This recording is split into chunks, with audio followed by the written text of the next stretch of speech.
আসসালামু আলাইকুম এভরিওয়ান, ওয়াসিফস মম কিচেন পক্ষ থেকে জানাচ্ছি সকলকে স্বাগত। আজকে আপনাদের সামনে উপস্থিত হয়ে গেলাম শাহি টুকরার রেসিপি নিয়ে। আশা করছি আমার এই রেসিপিটি আপনাদের কাছে ভালো লাগবে।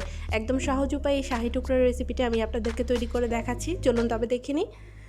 প্রথমে আমি চিনি শিরাটা তৈরি করে নিচ্ছি, কারণ চিনি শিরাটা ঠান্ডা থাকা খুবই জরুরি। তাই এখানে একটা হাঁড়ির মধ্যে দিয়ে দিচ্ছি 1 কাপ পরিমাণ চিনি, সেই সাথে দিয়ে দিচ্ছি 1.5 কাপ পরিমাণ পানি। চিনি আর পানিটা খুব ভালো মতন গলিয়ে নিতে হবে। এখানে সুগন্ধের জন্য দিয়ে দিচ্ছি একটা এলাচ। এলাচের মুখটা আমি একটু ফেটিয়ে নিয়েছি, এতে করে খুব সুন্দর ফ্লেভার আসবে। এবার চিনিটাকে খুব ভালো মতন গলিয়ে নিচ্ছি। চুলার হিটটা মিডিয়ামে রেখে অনবরত নেড়ে চেড়ে চিনিটাকে গলিয়ে নিতে হবে। দেখতে পাচ্ছেন শিরাটা কিন্তু একটা বলক চলে আসছে। যখন একটা বলক চলে আসবে তখন শিরাটাকে নামিয়ে ঠান্ডা করে নিতে হবে। চিনি শিরাটা একদম পাতলা হতে হবে, খুব বেশি ঘন করা যাবে না। যখন এই রকম একটা বলক এসে যাবে ঠিক তখনই চুলাটা বন্ধ করে এটা নামিয়ে ঠান্ডা করে নেব। এখন আমি ঢাকনা দিয়ে ঢেকে একটা বাটিতে এটা পরিবেশন করে নিচ্ছি। এখন চিনি শিরাটা আমি এখানে ঢেলে দিচ্ছি। এইবার এই শিরাটাকে ঠান্ডা করে নিচ্ছি, একটা পাশে রেখে দিচ্ছি।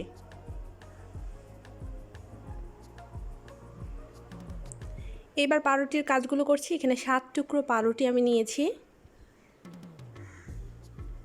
এই পাউরুটি পাশগুলো এখন ছেটে নেব। তার জন্য একটা কেচির সাহায্যে আমি এই রকম করে পাউরুটির যে পাশগুলো রয়েছে সেগুলো খুব ভালো মতন ছেটে নিচ্ছি। পাউরুটির পাশগুলো ফেলে দেবেন বলতে এগুলো আপনার ব্রেড ক্রাম্ব তৈরি করে নিতে পারেন, একেবারে ফেলে দেওয়ার প্রয়োজন নেই। এইবার পাউরুটিকে এভাবে কোনা কোনা করে 2 ভাগে ভাগ করে নিচ্ছি। এইভাবে সবগুলো পাউরুটি স্লাইস আমি কেটে নিয়েছি, আর যেগুলো রয়েছে এগুলোকে আমি সরিয়ে রাখছি, পরবর্তীতে ব্রেড ক্রাম্বস তৈরি করে নেব। সবগুলো পাউরুটি স্লাইস আমি একটা প্লেটে তুলে নিচ্ছি।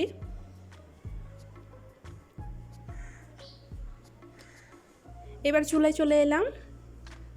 চুলায় একটা ছড়ানো ফ্রাইং প্যান বসিয়ে এখানে আমি দিয়ে দিচ্ছি 1 টেবিল চামচ পরিমাণ ঘি। ঘিটা একটু গরম হয়ে এলে এখানে আমি দিয়ে দিচ্ছি কুচি করে রাখা কাজু বাদাম, কাঠবাদাম, আর এখানে দিয়ে দিচ্ছি কিছু কিশমিশ। কিশমিশটা অপশনাল, আপনারা চাইলে দিতে পারেন।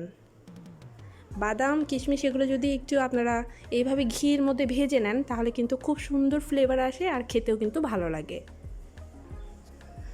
অনবরত নেড়ে চেড়ে আমি বাদামগুলোকে ভেজে নিচ্ছি। যখন কিশমিশগুলো দেখবেন ফুলে ফুলে উঠেছে তখন বুঝতে হবে যে বাদাম আর কিশমিশ দুটোই কিন্তু ভালো মতন ভাজা হয়ে গিয়েছে। খুব বেশি ভাজতে যাবেন না, এতে করে তিতকুটে ভাব চলে আসবে আর কালারটাও কিন্তু খুব বাজে দেখাবে। বাদামগুলো প্রায় ভাজা হয়ে গিয়েছে। এখন আমি বাদামগুলো একটা বাটিতে তুলে নিচ্ছি। বাদামগুলো একটা বাটিতে তুলে নিলাম। এবার একই ফ্রাইং প্যানে আমি দুধের যে মালাইটা, সেই মালাইটা তৈরি করে নিচ্ছি। এখানে আমি তরল দুধ নিয়ে নিচ্ছি 1/2 লিটার।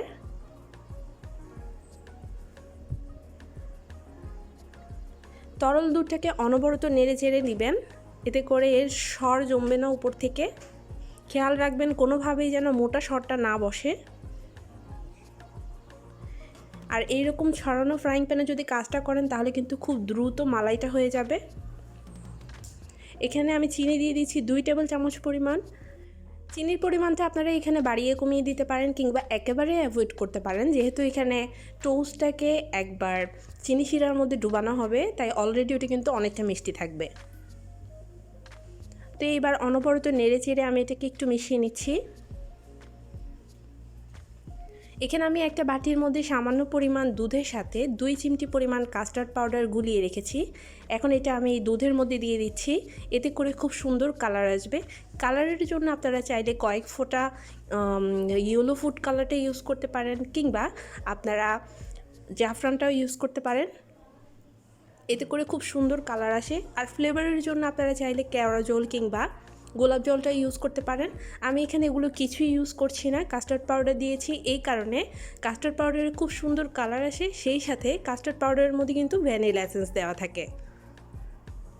এবার বাদামগুলো দিয়ে দিলাম। এবার বাদামগুলো খুব ভালো মতন নেড়েচেড়ে আমি মিশিয়ে নিচ্ছি। এবার অনবরত নেড়েচেড়ে এগুলোকে মিশিয়ে নিতে হবে।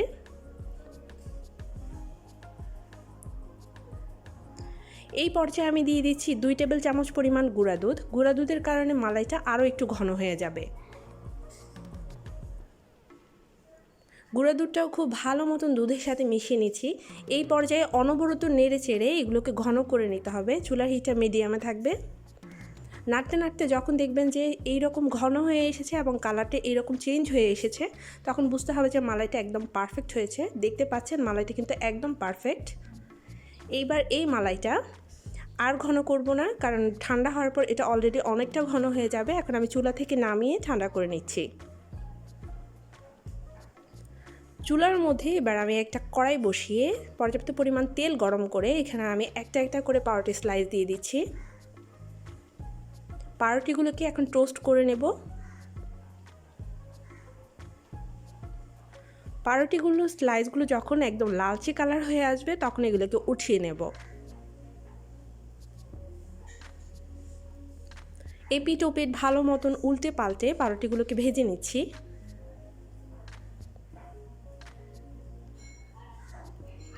যখন এই রকম লালচে কালার হয়ে আসবে ঠিক তখনই পাউরুটি স্লাইসগুলো ভালো মতন তেল ছাড়িয়ে একটা প্লেটে তুলে নিতে হবে। সবগুলো পাউরুটি আমি ঠিক এইভাবে তুলে নিলাম, খুব ভালো মতন তেল ছাড়িয়ে নিলাম। এবার আপনাদেরকে একটু ফাস্ট ফরওয়ার্ড করে দেখাচ্ছি যেন সময়টা খুব দ্রুত যায়। তো আমি সবগুলো পাউরুটি স্লাইস এইভাবে টোস্ট করে নিয়েছি, দেখতে পাচ্ছেন। সবগুলো পাউরুটি স্লাইস আমি এইভাবে টোস্ট করে নিয়েছি। এইবার এই টোস্টগুলোকে চিনি শিরার মধ্যে ডুবানোর পালা। চিনি শিরাটা কিন্তু একদমই ঠান্ডা, আপনাদেরকে খেয়াল রাখতে হবে চিনি শিরাটা যেন খুবই ঠান্ডা থাকে আর পাউরুটি স্লাইসগুলো যেন গরম থাকে। এখন প্রত্যেকটা টোস্ট আমি এইভাবে শিরার মধ্যে উল্টে পাল্টে একটা প্লেটে তুলে নিচ্ছি। শিরার মধ্যে বেশিক্ষণ পাউরুটি টোস্টগুলো রাখবেন না, এতে করে পাউরুটিগুলো কিন্তু একদম নরম হয়ে যাবে। সবগুলো টোস্ট তোলা হয়ে গিয়েছে। এবার টোস্টগুলোকে আমি সুন্দর মতন সাজিয়ে নিয়েছি। এখন উপর থেকে এভাবে মালাইটা ছড়িয়ে দিচ্ছি। সম্পূর্ণ মালাইটা দেওয়া হয়ে গিয়েছে, দেখতে পাচ্ছেন কতটা সুন্দর হয়েছে।